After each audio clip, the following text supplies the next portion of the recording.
प्यारे बच्चों, नमस्कार। स्वागत है आपका हर घर पाठशाला कार्यक्रम में। आज हम पेज नंबर 123 का को पढ़ेंगे। इसमें सबसे पहले ऊपर लिखा है समुद्र।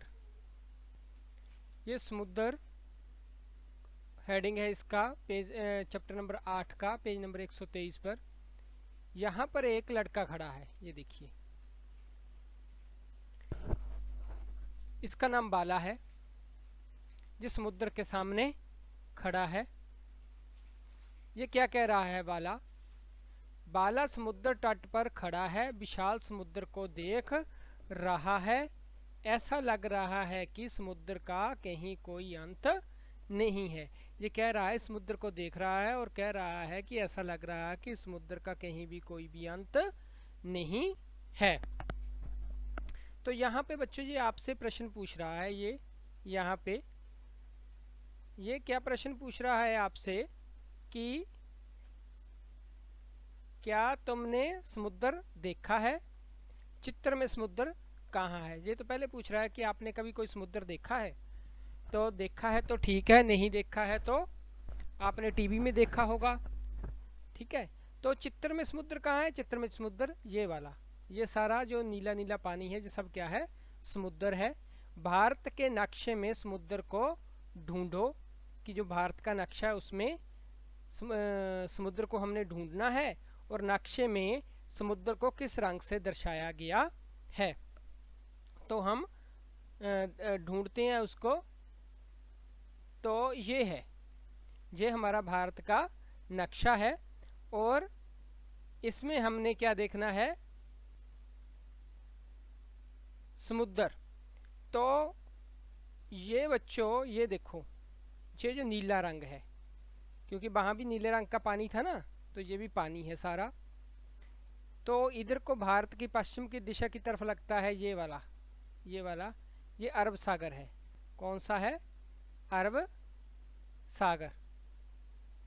कौन सा है ये? क्या है? अरब सागर। जैसे ये अरब सागर है।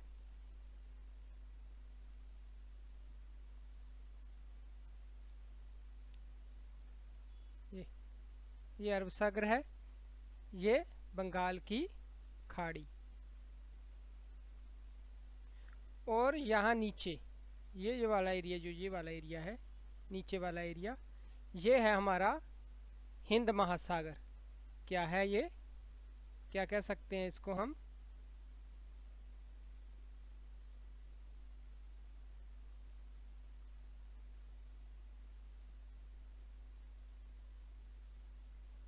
हिंद महासागर। ये क्या नीचे कौन सा है? हिंद महासागर। तो इसी की बात वो कर रहा है। तो ये आगे कह रहा है कि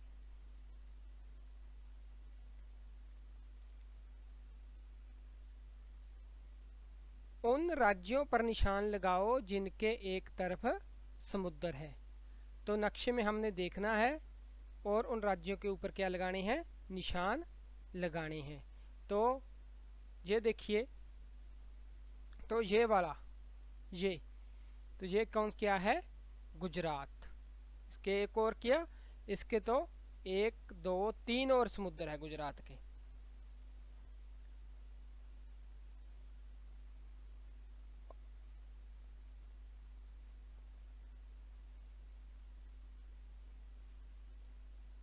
ये देखो गुजरात, और ये मुंबई है, बिल्कुल साथ है समुद्र के।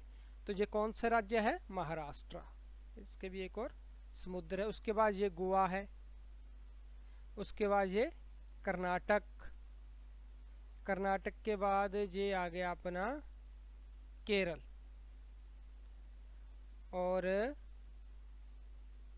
ये तमिलनाडु, और ये आंध्र प्रदेश, और ये उड़ीसा, और ये पश्चिम बंगाल। इनमें क्या है? एक तरफ इनके क्या लगता है? समुद्र लगता है। अब हम अगला देखते हैं क्या कह रहा है वो। पता करो अलग अलग नक्शे, देखो आस पड़ोस के नक्शे, भारत के नक्शे और विश्व के नक्शे। कह रहा है कि आपने अलग अलग तरह के नक्शे देखने हैं। आस पड़ोस के नक्शे जैसे अपने ज़िले का देख लेना है, अपने गांव का देख लेना है, तहसील का नक्शा, उसके बाद उसका भारत का नक्शा और विश्व का नक्शा, और उनकी क्या करनी है, उनके स्केल की तुलना करनी है। ये आपको एक असाइनमेंट दे रहा है ये करने के लिए। उसके बाद राज्यों के बीच रेखाएं। नक्शे पर राज्यों के बीच बनी रेखाओं को देखकर साबू सोच में पड़ गया। ये साबू है, इसने नक्शे के बीच में क्या देखी, रेखाएं देखी। ये नक्शा, इसके बीच में ये रेखाएं दिख रही है ना आपको, ये वाली रेखाएं। इनको देखकर ये क्या कर रहा, सोच में पड़ गया। क्या सोच रहा है फिर ये साबू, ये सोच रहा है, ये देखिए, मैं दिल्ली से हरियाणा और हरियाणा से राजस्थान तक गया हूँ, पर कहीं भी मुझे सड़क या जमीन पर कोई रेखा नज़र नहीं आई। ये नक्शे में कैसे हैं। ये कह रहा कि मैं दिल्ली से हरियाणा गया, हरियाणा से राजस्थान गया, पर मुझे तो सड़क पर कोई रेखा नज़र नहीं आई। अलग अलग राज्यों में गया ना, आप भी अलग अलग राज्यों में गए हो ना, पंजाब, हिमाचल और पंजाब पड़ोसी राज्य हैं, हरियाणा भी पड़ोसी राज्य है, इनमें तो आप गए ही होंगे ना। तो ये कह रहा है कि मैं तो गया हूँ, लेकिन मुझे वहाँ कोई भी जो नीचे लाइन है वो नज़र नहीं आई ज़मीन पर। तो ये लड़की इसको समझा रही है, क्या कह रही है ये, नहीं, धरती पर कोई भी लाइन नहीं खींची गई है, कि धरती के ऊपर नहीं कोई भी लाइन खींची है। नक्शे से हमें यही पता चलता है कि कहाँ एक राज्य खत्म होता है और दूसरा शुरू होता है।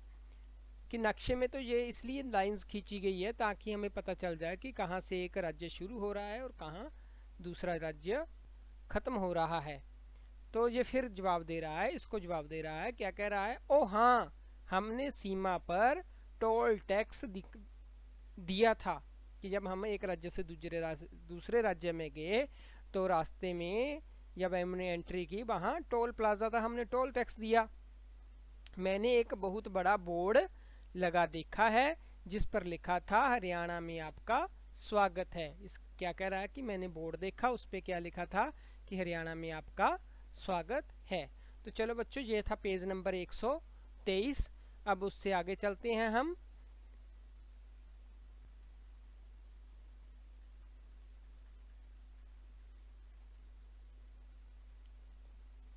उसके बाद है शहरों के बीच की दूरी। तो ये 5 शहर हैं, पता करो। ये 5 शहर बताए गए हैं, एक इडलीपुर है, बर्फीपुर है, डोकलाबाद है, भेलपुर है और शोलाघाट है।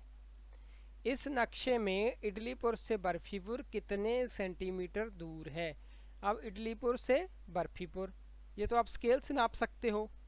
स्केल से नहीं नापना है तो आपने एक धागा ले लेना है, उसको यहाँ पे रखना है और यहाँ तक माप देना है। फिर उस धागे को यहाँ 0 पर रखकर यहाँ फिर माप लेना है। तो ये हमारे पास लगभग आ गया 4.7 सेंटीमीटर। तो कितना आ गया ये, नक्शे में इडलीपुर से बर्फीपुर कितने सेंटीमीटर दूर है, 4.7 सेंटीमीटर। क्वेश्चन नंबर 2 लेते हैं हम। अगर इडलीपुर से बर्फीपुर तक जाना पड़े तो तुम्हें कितने किलोमीटर चलना पड़ेगा। अब इसको किलोमीटर में बदलना है हमने। जब हमने किलोमीटर में इसको नाप तो लिया, नाप लिया ना स्केल से, तब हमने इसकी अब स्केल देखनी है क्या बता रहा है। ये स्केल क्या बता रहा है, ये 10 किलोमीटर बराबर नक्शे पर 1 सेंटीमीटर। तो इसको मैं थोड़ा सा हाईलाइट कर देता हूँ। क्या कह रहा है ये कह रहा है ये स्केल इसकी, ये वाली क्या कह रहा है ये कि स्केल क्या है, 10 किलोमीटर बराबर नक्शे पर 1 सेंटीमीटर। तो 1 सेंटीमीटर 10 किलोमीटर के बराबर है, तो 4.7 सेंटीमीटर कितने के बराबर होगा। इसको हमें क्या करना पड़ेगा, 10 से गुणा। तो जब हमने इसको 10 से गुणा किया तो ये आ गया 47 किलोमीटर। उसके बाद है प्रश्न नंबर 3, इडलीपुर और बर्फीपुर के बीच आधे रास्ते पर थुकपा ग्राम पड़ता है। कि इडलीपुर और बर्फीपुर जाना है तो आधे रास्ते पर जहाँ कहीं क्या पड़ता है, थुकपा ग्राम, तो उसे टी से दर्शाओ। तो ये यहीं कहीं पड़ेगा ये, तो इसको क्या करना है, टी से दर्शा देना है। प्रश्न नंबर 4 है, जलेबीपुर नाम का एक शहर शोलाघाट और ढोकलाबाद दोनों से 35 किलोमीटर दूर है। क्या लगता है वह कहाँ हो सकता है? उसके लिए जे का निशान लगाओ। कि जलेबीपुर का एक शहर है वो शोलाघाट से, यहाँ से, और ढोकलाबाद से कितनी दूर है, 35 किलोमीटर। अब 35 किलोमीटर है तो नक्शे पर कितना होगा, 3.5 सेंटीमीटर। तो कहाँ होगा ये, यहीं कहीं होगा। तो इस पर निशान लगाना है और उसको जे से डिनोट कर देना है। उसके बाद है, बेलपुर और शोलाघाट के बीच के रास्ते की दूरी का पता लगाओ। तुम धागे का इस्तेमाल कर सकते हो क्योंकि अब ये कर्व्ड लाइन है, कर्व बना है ना। अब इसको ऐसे तो नाप नहीं सकते स्केल से, आप क्या करो, यहाँ से धागा रखकर इसको ऐसे ऐसे ऐसे करके नापना है। इसको ऐसे ऐसे ले जाना है और जहाँ तक नाप लेना है। और जो धागे की जो भी लंबाई आई उसको फिर हम स्केल पर यहाँ रखकर, जीरो से रखकर नाप देंगे। तो ये हमारे पास आ जाएगा, नाप कर आया 5.5 सेंटीमीटर। तो 5.5 सेंटीमीटर का मतलब क्या है, उसे 10 से क्या करना पड़ेगा, गुना, क्योंकि इसका स्केल है 1 सेंटीमीटर 10 किलोमीटर के बराबर। तो 5.5 को 10 से गुना किया तो वो आ गया हमारे पास 55 किलोमीटर।